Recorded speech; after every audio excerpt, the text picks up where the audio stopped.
Assalamualaikum warahmatullahi wabarakatuh, teman-teman. Ketemu lagi nih. Aduh, kenapa sih sambil ketawa-ketawa ya? Ya, tidak tahu ini teman-teman. Hawanya pingin senyum, berbagi senyum ya. Maklum, sedekah. Kan senyummu kepada saudaramu itu adalah sedekah, ya kan? Ya, minimal sedekahnya lewat senyum dulu deh, teman-teman ya. Oke, bismillahirrahmanirrahim. Asyhadu an la ilaha illallah wa asyhadu anna Muhammadar Rasulullah. Allahumma shalli wa sallim ala sayyidina Muhammad wa ala ali sayyidina Muhammad.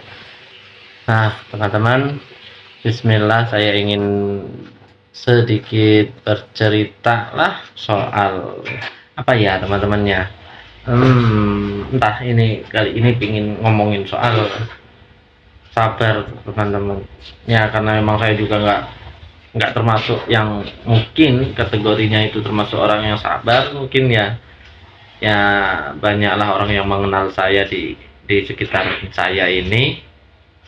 Jadi maksud saya ini menceritakan hal ini terutama mudah-mudahan bisa untuk perbaikan diri saya sendiri ya. Dan tentunya mudah-mudahan juga bisa untuk mengajaklah teman-teman untuk sama-sama belajar meningkatkan kesabaran kita. Kenapa sih saya mengangkat tema soal sabar, teman-teman? Nah, kalau soal sabar ini saya angkat karena tiba-tiba saya teringat ayat yang berbunyi wasta'inu bis-sabri was-shalah, dan memohon pertolonganlah kamu dengan sabar dan sholat. Nah, ini jadi ada teman-teman yang sedang menghadapi masalah, pasti ada, ya kan? Jangan lupa ketika memohon pertolongan sama Allah harus sabar.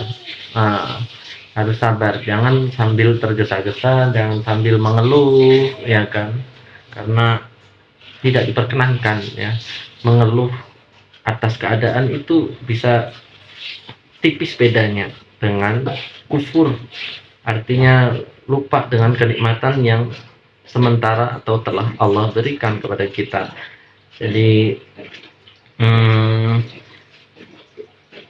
sabar itu sendiri memang teman-teman ya, itu menurut saya sih, dalam pandangan saya itu terbagi menjadi dua ya. Sabar dalam menghadapi permasalahan seperti yang tadi saya bilang ya, dan sabar dalam menjalankan ketaatan kita. Contohnya, kalau sabar yang dalam menghadapi ketaatan ini, contoh simpelnya beginilah, ketika kita sedang melaksanakan ayat yang tadi, wasta'inu bis-sabri was-shalah, tapi kita melaksanakannya tidak sabar dalam sholat kita misal, itu layaknya orang yang ada keperluan dengan seorang raja, akan memohon bantuan kepada seorang raja, tetapi ketika raja akan memperhatikan apa yang diucapkan oleh si pemohon ini, justru si pemohon ini tidak punya adab ya, ngomong terlalu cepat misal. Nah, ini kan keliru, padahal dalam sholat juga, dalam gerakan duduk di antara dua sujud saja, itu sebenarnya ada rangkaian doa yang artinya itu sangat tinggi ya, sangat dalam. Dari mulai memohon ampunan, dari mulai memohon rahman, dan juga memohon untuk ditutupi aibnya. Terus warfa'ni ini memohon untuk ditinggikan derajatnya, ya kan? Belum lagi wahdini. Di sini wahdini ya, memohon untuk diberikan petunjuk atas permasalahan yang sedang dihadapi. Jadi wajar atau tepatkah kalau kita tergesa-gesa dalam pelaksanaannya? Ya Allah mohon, Ya Allah mohon petunjukmu, ya Allah mohon petunjukmu. Tapi ngomongnya kok cepat-cepat. Sedangkan seorang anak ketika ingin meminta sesuatu kepada orang tuanya, ketika si anak ini ngomongnya terlalu cepat, misal, bisa saja orang tua jadi emosi, benar tidak? Hmm. Jadi sabar ini memang ilmu yang sulit teman-teman ya. Ilmu yang sulit ini juga kalau yang saya pahami ya, sabar ini juga kayak sebuah output sebenarnya, output atas keimanan kita, ketakwaan kita sebenarnya ya, kalau menurut saya. Bagaimana tidak, ketika kita sabar menghadapi sebuah masalah, itu artinya kita meyakini bahwa Allah itu melihat apa yang kita alami. Nah, kita sabar meminta pertolongan Dia, artinya kita yakin 100% bahwa Allah akan mengabulkan doa kita dalam memohon petunjuk untuk menghadapi masalah-masalah yang kita hadapi. Nah, begitu teman-teman. Mungkin banyak teman-teman yang sudah merasakan atau memandang sabar dengan pandangan seperti saya yakin lah ya, teruskan ya kan. Kalaupun mungkin sedikit ada beda pandangan ya silahkan, tapi mudah-mudahan mengarah ke hal yang baik, begitu, mengarah ke mendekatkan diri kita kepada ketakwaan ya, pandangannya itu ya, cara memandangnya, begitu teman-teman. Jangan lupa sabar ini memang tingkatan ilmu yang luar biasa ya, di bawah ikhlas.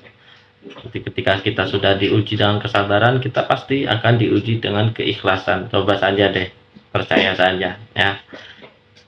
Kesabaran ini, jadi jangan jangan berpatok pada kata-kata sabar itu ada batasnya. Tidak, bukan soal itu. Yang ada sabar itu tidak ada batasnya. Sabar itu dibatasi oleh keimanan kita. Seberapa kuat keimanan kita terhadap kekuasaan atau sifat maha kuasa Allah. Kalau kita yakin, itu yakin-yakinnya, kita akan selalu sabar menghadapi sesuatu, teman-teman. Benar enggak? Karena yakin Allah akan membantu kita.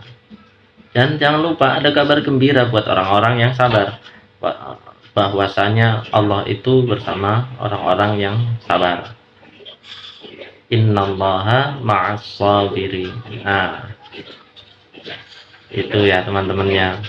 Ya sekian aja dulu lah teman-teman, sedikit pandangan saya soal sabar. Mudah-mudahan bisa memberikan manfaat untuk saya, untuk pribadi saya ya, dan juga bisa menguatkan teman-teman yang lain juga soal mari kita merubah diri kita menjadi diri yang sabar ya, insya Allah ya. Oke, terima kasih atas waktunya ya. Kalau memang ada beda pendapat ataupun sependapat, silahkan tulis komentarnya ya, saya tunggu. Insya Allah kalau ada waktu saya akan tanggapi. Kalau memang ada perbedaan pandangan, silahkan tulis di kolom komentar.